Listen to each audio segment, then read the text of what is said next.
આજની વાર્તા. યુધિષ્ઠિરે કૃષ્ણ ભગવાનને પ્રશ્ન પૂછ્યો, કલિયુગમાં સમાજ કેવો હશે?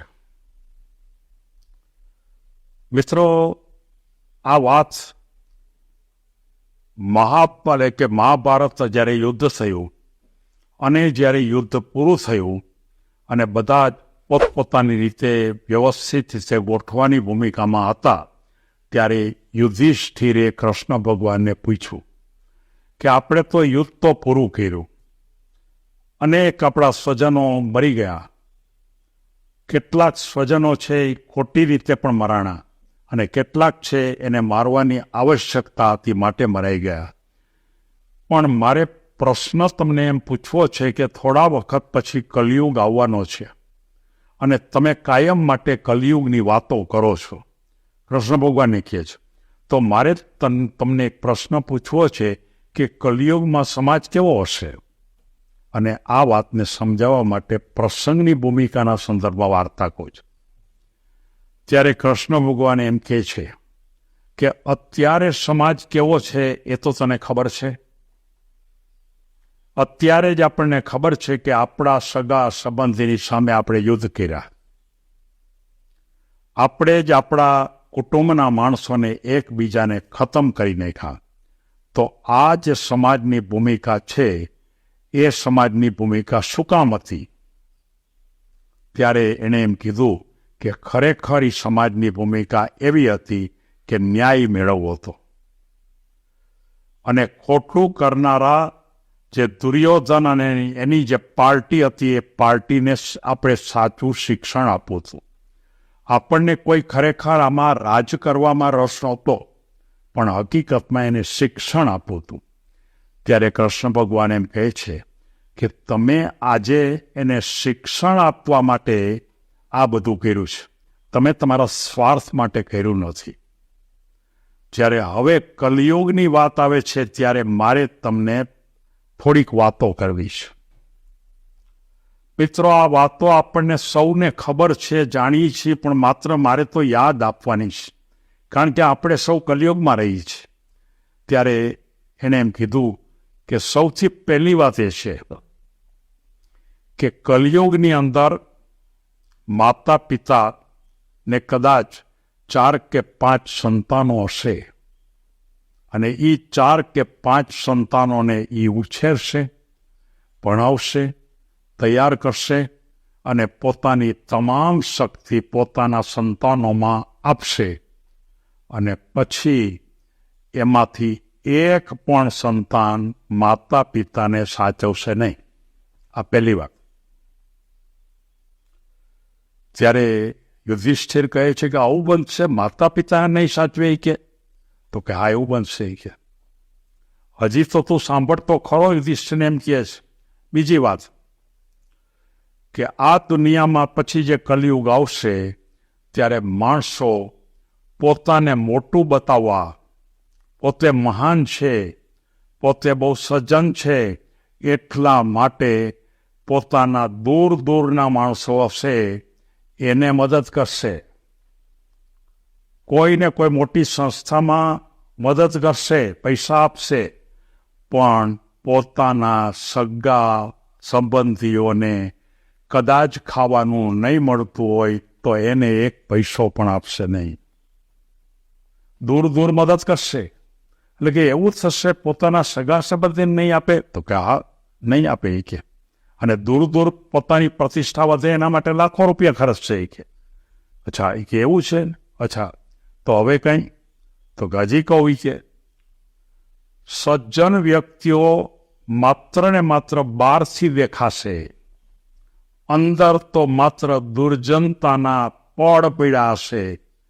આપણને એમ લાગે કે બહુ સજ્જન છે, બહુ સારા છે, પણ હકીકતમાં એ ખરેખર જીવનમાં એ ખોટા જ કામ કરતા હશે. એક વાત સજ્જનતાની બતાવવાની અને બીજી વાત છે ખરેખર કરવાની, આ ભૂમિકા આવશે. ત્યારે યુધિષ્ઠિર એકદમ આશ્ચર્ય પામે છે કે ખરેખર એવું હશે કે ખરેખર આ જ પ્રકારની પરિસ્થિતિ હશે કે સજ્જન માણસો પણ ખરાબ કામ કરશે? તો હા, સજ્જન માણસો એટલા ખરાબ કામ કરશે કે જે આપણે કલ્પના પણ અત્યારે ન કરી શકાય એવા ખરાબ કામ. ત્યારે યુધિષ્ઠિર કહે છે, હવે કંઈ બાકી ખરું? તો કે હજી પણ બાકી છે. તો કે શું? તો કે 2 સગા ભાઈઓ, 2 પતિ પત્ની, 2 મિત્રો, 2 ભાગીદાર એકબીજાને સમજી નહીં શકે અને માત્ર ને માત્ર પોતાના સ્વાર્થ માટે કોર્ટમાં જશે. એટલે કે 2 સગા ભાઈઓ, 2 સગા મિત્રો, તો કે હા. તો કે એ પોતાના સ્વાર્થ માટે, તો કે આ સ્વાર્થ માટે.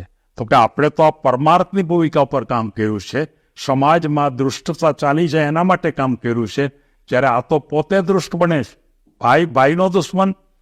આ વાતની ભૂમિકા એ બતાવે છે અને આ પ્રકારની ભૂમિકા જેને એણે ચોથી ભૂમિકા બતાવી.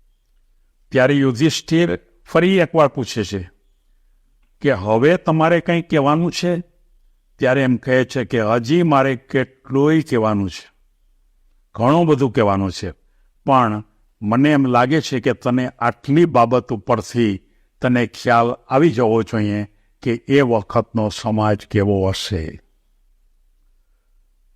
અને મારે તને 1-2 બાબત હજી વધારાની કહેવી છે, ને એ વાત એ છે કે દુનિયાના તમામ માણસો માત્ર પૈસા અને સંપત્તિ પાછળ પોતાની જિંદગીને વેડફી નાખશે, પોતાની તંદુરસ્તીને વેચી નાખશે, પોતાના બાળકોને વેચી નાખશે, પોતાની કોઈ પણ પરિસ્થિતિમાં એ કામ કરશે, કોઈ પણ ભોગે પૈસા અને સંપત્તિ મેળવવા માટે.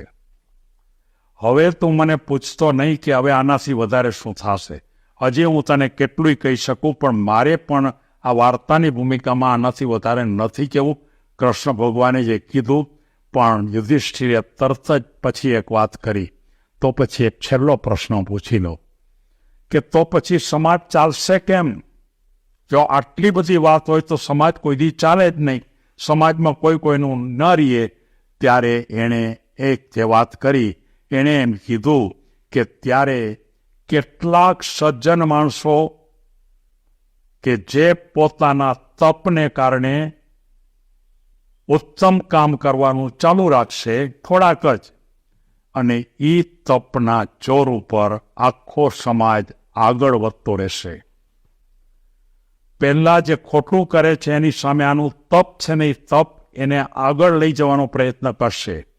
એટલે યુધિષ્ઠિર એમ પૂછે છે કે તો પછી એનો અર્થ એવો ખરો કે આ બધી જે ખોટી બાબતો છે એના કરતાં જે થોડાક માણસો છે એનું તપ ઊંચું હશે? તો કે ના, ઊંચું નહીં હોય, પણ ઘણું હશે. આ ખરાબી તો જાજી હશે, પણ તપ છે ને એ એની નજીકમાં જવાનો પ્રયત્ન કરશે. અને જ્યારે ખરેખર તપ છે એ ખરેખર વધી જશે, ત્યારે તમે જોઈ લેશો એ વખતે કે ત્યારે કલયુગ પૂરું થશે, એમ કૃષ્ણ ભગવાને આપણને કીધું. આપણા સૌ આજના વાર્તા પ્રેમીઓને મારે એમ કહેવું છે કે આપણે આમાં ક્યાં રહેવું છે? આપણે પહેલી જે 5 બાબતો જે કીધી એમાં રહેવું છે? આપણે કલયુગ વધારે લાંબો ચાલે એમાં રહેવું છે? કે માત્ર એક જ ભાગ બાકી છે કે જો કેટલાક સજ્જનો એને કારણે કલયુગ છે એ વહેલો જશે, એમાં રહેવું છે? મારે સૌ યુવાનોને, મારે સૌ માતાઓને કહેવું છે કે તમે તમારા સંતાનને સજ્જન બનાવો, તમારા સંતાનોને સારા વિચાર કરતા કરો, તમારા સંતાનોને અન્યને મદદ કરતા શોધો. તમારા જે સંતાનો હોય એમાં ભાઈ વચ્ચે ઝઘડા થતા હોય તેને શાંત પાડો. પતિ પત્ની જો ખરેખર ઝઘડા કરતા હોય તો એને એકબીજા વચ્ચે સમાધાન કરાવો. અને આ ભૂમિકાઓ પર જે લોકો સજ્જનો કામ કરે છે એની અંદર સહયોગ તમે આપો તો બનવા જોગ છે કે આ કલિયુગનો વિસ્તાર ટૂંકો થાય. અને જો કલિયુગનો વિસ્તાર જો આપણે આ નહીં કરીએ તો હજી લાંબો ચાલશે, એમ કૃષ્ણ ભગવાન કહીને ગયા છે. એ વાત મારે તમને યાદ આપવા માટે મેં આ વાતને વાર્તાના સ્વરૂપમાં રજૂ કરીશ. સૌને ધન્યવાદ.